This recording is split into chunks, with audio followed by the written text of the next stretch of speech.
नमस्कार, न्यूज़ 18 के digital platform पर आपका बहुत स्वागत है। मैं हूं आपके साथ अंशिका पाठक।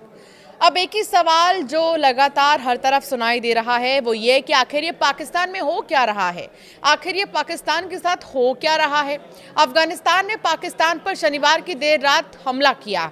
अफगानिस्तान ने अब दावा किया है कि रात भर चले सीमा पर अभियान में उसने 58 पाकिस्तानी सैनिकों को मार गिराया है। इससे पहले पाकिस्तान ने काबुल पर बमबारी की थी। इसी के बाद अफगानिस्तान ने पाकिस्तान के खिलाफ ऑपरेशन चलाया।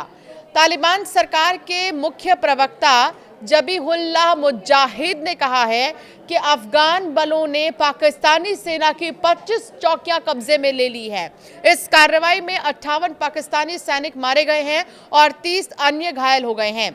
अफगानिस्तान ने शनिवार रात को पाकिस्तान पर हमला किया। पाकिस्तान के खिलाफ चलाए गए इस ऑपरेशन के बाद अफगानिस्तान के रक्षा मंत्री मौलवी मोहम्मद याकूब मुजाहिद ने रविवार को प्रेस कॉन्फ्रेंस की। उन्होंने इस दौरान कहा कि अफगानिस्तान की सुरक्षा स्थिति फिलहाल संतोषजनक है, लेकिन पाकिस्तान की सेना का एक विशेष गुट अफगानिस्तान में सुरक्षा व्यवस्था को कमजोर करने और अशांति फैलाने की कोशिश कर रहा है। मुजाहिद ने बताया कि ये गुट झूठे प्रचार और अफगानों के बीच फूट डालने की कोशिशों में लगा हुआ है और सीमा पर हमलों को बढ़ावा दे रहा है, लेकिन इस्लामी अमीरात किसी भी हमले का जवाब देने के लिए तैयार है। रक्षा मंत्री ने यह भी कहा कि पाकिस्तानी गुट ने आईएसआईएस की मौजूदगी पर भी नजरें मूंद रखी हैं, जो लगातार अपराध कर रहा है। उन्होंने कहा कि पाकिस्तान ने अपनी जमीन पर आईएसआईएस की मौजूदगी को नजरअंदाज कर रखा है। अफगानिस्तान को अपनी हवाई और जमीनी सीमा की रक्षा का पूरा अधिकार है और कोई भी जो है हमला बिना जवाब नहीं छोड़ा जाएगा। इस्लामी अमीरात ने अपनी ज़मीन को फितनागरों से साफ कर दिया है। फिर उनके लिए पश्तूनख्वा में नए केंद्र बनाए गए हैं। इन केंद्रों में प्रशिक्षण के लिए नए लोग कराची और इस्लामाबाद हवाई अड्डे के रास्ते लाए गए हैं।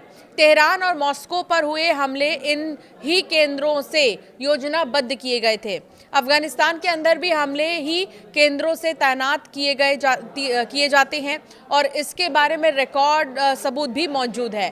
पाकिस्तान को वहां छिपे हुए आईएसआईएस के अहम सदस्यों को ये तो अपनी ज़मीन से बाहर निकालना चाहिए। आपको बता दें कि पाकिस्तान जो है, पाकिस्तान को वहां छिपे हुए आईएसआईएस के अहम सदस्यों को या तो अपनी ज़मीन से बाहर निकाल देना चाहिए या उन्हें इस्लामी अमीरात को सौंप देना चाहिए। आईएसआईएस समूह अफगानिस्तान समेत दुनिया के कई देशों के लिए खतरा पैदा करता है। इस बारे में लगातार भारत ने कई बार जो है मुद्दा उठाया है विश्व पटल पर कि कैसे जो पाकिस्तान है वो आतंकियों को पालता पोसता रहा है और कई बड़े आतंकी संगठन पाकिस्तान की धरती पर अपने अपने केंद्र बनाकर रह रहे हैं। पाक को दी वार्निंग। इस्लामी अमीरात के प्रवक्ता ने काबुल में प्रेस कॉन्फ्रेंस में कहा कि अफगानिस्तान पर हमलों की वजह से पाकिस्तान के प्रतिनिधि दल की काबुल यात्रा रद्द कर दी गई है। इस्लामी अमीरात के प्रवक्ता मुजाहिद ने कहा है कि अगर कोई अफगानिस्तान पर हमला करेगा तो निर्णायक और कड़ा जवाब दिया जाएगा। मुजाहिद ने बताया कि वजीरिस्तान के शरणार्थी अफगान लोगों के लिए विरासत जैसे हैं और उनका ख्याल रखा जाता है। उन्होंने आगे कहा कि पाकिस्तान के आम लोग और सेना के बाकी हिस्से उस गुट की नीतियों का समर्थन नहीं करते।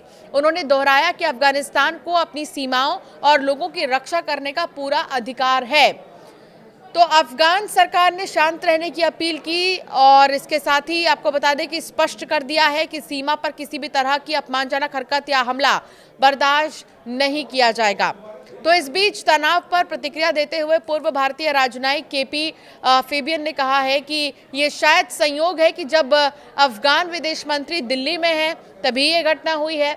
अफगानिस्तान और पाकिस्तान के बीच खराब रिश्तों को सिर्फ डूरेंट रेखा से ही नहीं समझा जा सकता है, बल्कि पाकिस्तान ने अपनी नीति गलत तरीके से चलाई, बहुत दबाव बनाया और गवीरले अफगानों ने प्रतिरोध किया है। नतीजा ये है कि अब संबंध बहुत खराब है। पाकिस्तान ने काबुल पर हमले किए और अफगानिस्तान ने जवाब भी दिया। कुल मिलाकर पाकिस्तान की नीति असफल रही है। पूर्व राजनयिक ने आगे ये भी कहा है कि अफगानिस्तान अब भारत के साथ संबंध मजबूत करने के लिए उत्सुक है और ये स्वाभाविक है कि पाकिस्तान इससे असहज महसूस कर रहा है। तो अब पाकिस्तान को मिर्ची लग रही है कि आखिर जो बाकी के देश हैं वो क्यों भारत से संबंध अच्छे बना रहे हैं। कहीं ना कहीं बीच में टांग अड़ाने की कोशिश पाकिस्तान की तरफ से लगातार की जा रही है। लेकिन इस बीच पाकिस्तान ने जो किया अफगानिस्तान में, अफगानिस्तान ने उसका मुंहतोड़ जवाब दिया है और पाकिस्तान के जो है 58 सैनिक जो है, अभी तक जो जानकारी मिल पाई है कि 58 सैनिक जो है मारे गए हैं। इस बात की पुष्टि भी हुई है और ये भी अफगानिस्तान की तरफ से कह दिया गया है कि किसी भी तरीके का सीमा पर हमला या फिर किसी भी तरीके से कोई भी चीज़ अगर की जाती है तो उसका जवाब दिया जाएगा और पाकिस्तान इसके लिए तैयार रहे। आपकी क्या राय है कि आगे इस पूरे मामले में क्या होगा, या इस जिस तरीके से अभी दोनों के ही बीच ऐसे हालात पैदा हुए हैं, दुश्मन जैसे हालात पैदा हुए हैं पाकिस्तान और अफगानिस्तान के बीच, ये कहां तक आगे बढ़ेंगे? हमें आप ज़रूर कमेंट कर बताइएगा।